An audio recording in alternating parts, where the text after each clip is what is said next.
تو ایک گفتگو میں انہوں نے فرمایا کہ بھئی جب توحید بیان ہوگی تو گستاخی تو آٹومیٹکلی ہو جائے گی، کیونکہ توحید کا مطلب ہی ہے کہ اللہ کے سوا کوئی پیغمبر، کوئی فرشتہ، کوئی بزرگ، کوئی بابا، شاہی کوئی نہیں۔ اللہ کے سوا کوئی پیغمبر، کوئی فرشتہ، کوئی بزرگ، کوئی بابا، شاہی کوئی نہیں۔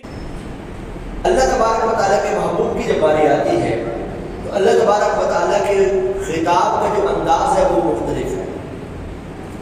اللہ پاک فرماتا ہے یا ایھا الذین آمنوا استجیبوا للہ وللرسول اذا دعاکم لما یحییکم واعلموا ان اللہ یحول بین المرء وقلبہ وانہ الیہ تحشرون۔ فرمایا اے ایمان والو، اللہ اور رسول کے بلانے پر حاضر ہو۔ جب رسول تمہیں بلائے، گفتگو کو ذرا سمجھیے گا پھر میں اس پر عرض کروں گا۔ جب رسول تمہیں بلائیں اس چیز کے لیے بلائیں جو تمہیں زندگی بخشے گی، اور جان لو کہ اللہ کا حکم آدمی اور اس کے دلی ارادوں میں حائل ہو جاتا ہے، اور یہ کہ تمہیں اسی کی طرف اٹھنا ہے۔ اب یہ جو گفتگو ہے اس کے اندر بڑی پیارا انداز مبارک ہے۔ رب تعالیٰ نے جو اپنے محبوب کریم صلی اللہ تعالیٰ علیہ وسلم کی عزت افزائی کی ہے۔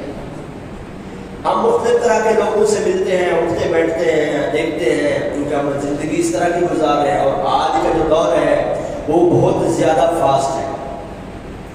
آج ہمیں بعض اوقات ایسے لوگ بھی مل جاتے ہیں سوشل میڈیا پر یا پریکٹیکل لائف میں جو ہمیں یہ کہتے ہیں دیکھو جب اللہ کی توحید ہوگی تو پھر دیگر کی توحید ہوگی۔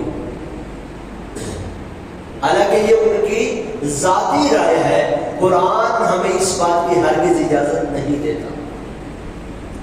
اگر ایسا ہے تو ایک آیت لا کے دے، آپ کو کبھی بھی نہیں لا کے دے سکتا۔ کیوں؟ کیونکہ قرآن کا منہج مختلف ہے۔ قرآن کیا کہہ رہا ہے؟ فرما رہا ہے کہ اے ایمان والو، اللہ اور اس کے رسول کے بلانے پر حاضر ہو جاؤ۔ اذا دعاکم، جب تمہیں رسول بلائیں۔ رسول کا بلانا اللہ کا بلانا، یہ قرآن کا فیصلہ ہے۔ کیسے ہو سکتا ہے؟ اللہ کی توحید ہوگی معاذ اللہ تو رسول کی توہین کریں گے، والعیاذ باللہ۔ پھر آگے کا فرمایا